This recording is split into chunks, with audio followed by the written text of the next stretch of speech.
Bonjour Sylvain Tillon. Bonjour. Vous êtes entrepreneur, fondateur de Tilki, on va en parler après. Aujourd'hui, on est en direct du Centre des Congrès de Lyon pour l'événement Digital Summer, The Web Conference, la conférence mondiale du web.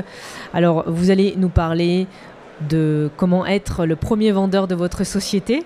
Justement, quand on crée sa société, on ne sait pas forcément se vendre. Vous allez nous donner les clés. Alors, comment ça se passe ? J'étais une catastrophe, j'étais le premier à ne pas savoir vendre. Dans ma première boîte, j'ai mis 3 ans à traverser la rue pour aller voir une prospecte qui était voisine. J'avais peur qu'elle me dise non. Et depuis, j'ai travaillé ma schizophrénie et j'ai essayé de comprendre que quand le prospect me disait non, c'était pas à moi, c'est aussi à mon produit, et qu'il avait le droit de dire non à mon produit parce que ça lui convenait pas, c'était pas dans son univers, ou qu'il avait pas envie, et c'était pas le bon moment. Mais c'est toujours très très très difficile. Et après, je me suis aussi rendu compte que dans tout le process commercial, de la génération de leads, enfin trouver des prospects, attraper le rendez-vous, écouter son client, comprendre ses besoins, travailler une offre qui répond à ses besoins et négocier, on n'était pas toujours bon partout. Et clairement, moi, dans la partie négo, je suis une catastrophe. Autant je vends très bien des copains, autant je sais pas me vendre. Et du coup, je vais m'entourer d'un collègue qui fera ce travail-là. Ou inversement, moi, je serai juste son négociateur, mais pour lui. Et donc de bien se poser la question de là où on est bon et moins bon, et de mesurer. Et c'est ça qui est vraiment super important, qu'on a essayé d'expliquer lors de notre conférence. C'est qu'il faut savoir ce que vous faites comme action, ce qui marche pas, à quel endroit vous pouvez progresser, quel endroit vous êtes très efficace. Parce que déjà, ça fait du bien aussi de savoir qu'on est efficace. En fait, moi, je suis feignant de base. Ah, c'est pas ça que je dis. Je suis en recherche d'efficacité. Donc j'aime bien savoir ce qui marche pas. Et quand ça marche pas, j'essaie de faire mieux. Alors justement, aujourd'hui, quelles sont les astuces ? Qu'est-ce que vous allez nous livrer comme clé pour tous ceux qui nous regardent en direct sur French Web ? La méthode, ce que mon collègue expliquait, n'a pas vraiment changé. Il faut trouver des cibles, trouver la bonne personne chez ces cibles, attraper un rendez-vous, comprendre le besoin, créer une offre et négocier. Jusque-là, et à chaque étape, on va en perdre. Comme moi, je suis un peu plus feignant que lui, j'aime bien m'équiper d'outils pour gagner du temps.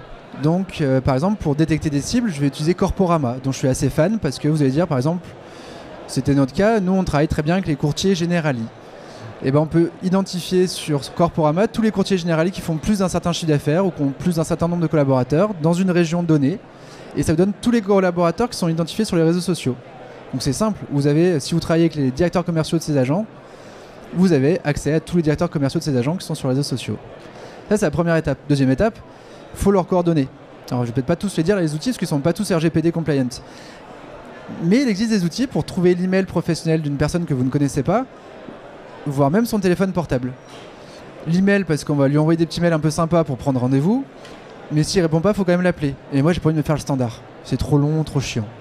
Le petit texto à 18h30 où je lui propose de venir boire une bière, il marche pas mal.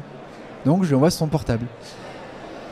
Voilà, en fait, dans chacune des étapes, je vais trouver le bon outil qui va me faire gagner du temps, qui va me rendre plus efficace et où je vais avoir l'impression de ne faire que des efforts qui payent.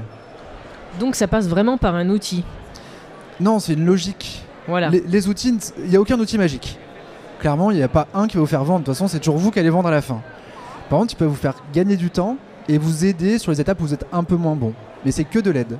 Au final, c'est quand même à vous de faire le boulot. Est-ce que vous avez, avant de partir en bas en haut de la pyramide, comme vous disiez tout à l'heure, est-ce que le réseautage fonctionne ? Est-ce que ces groupes de rencontres, on va aller rencontrer des personnes ? Parce que là, on parle vraiment dans le concret déjà des outils, qu'on va aller cibler des niches. Mais si on se détache un petit peu, on va en arrière et on dit quelle niche je vais aller atteindre ? Comment ça se passe au tout début ?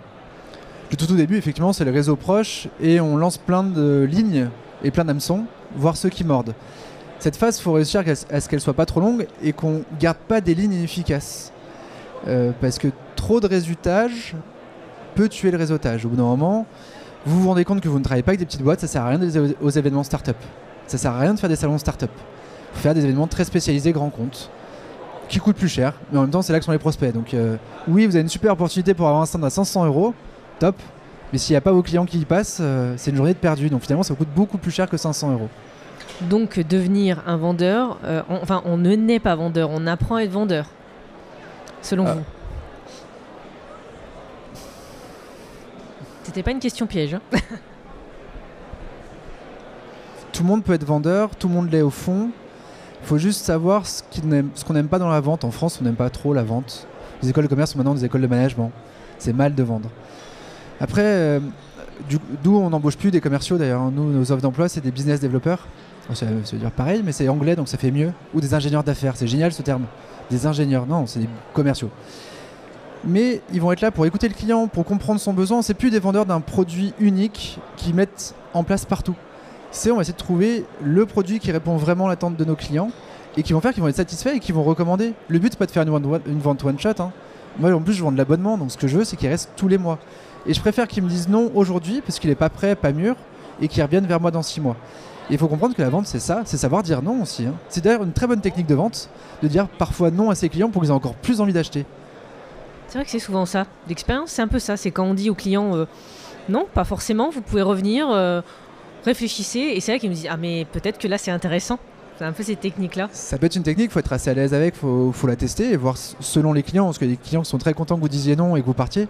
Donc après, il faut voir dans l'univers et il faut tester, il faut voir là où on est bon. Mais clairement, si vous-même, en tant que dirigeant, vous n'êtes pas capable de vendre, ce sera très compliqué de dire à vos futurs commerciaux comment faire. Vous aurez du mal à les suivre, vous aurez du mal à les aider à performer. Et le modèle, l'exemple, a encore une valeur forte au sein de l'entreprise. Il faut être le premier sur le terrain. D'ailleurs, c'est une des questions de la salle. Combien de rendez-vous prospects faites-vous par mois ? Et moi, j'en fais encore beaucoup. Après, je fais aussi un travail de qualification, mais je vois encore 20-25 prospects par mois. Une fois que vous avez attiré le client, vous êtes un petit peu à l'intérieur, vous commencez à rentrer dans le projet, comment vous finalisez avec lui ?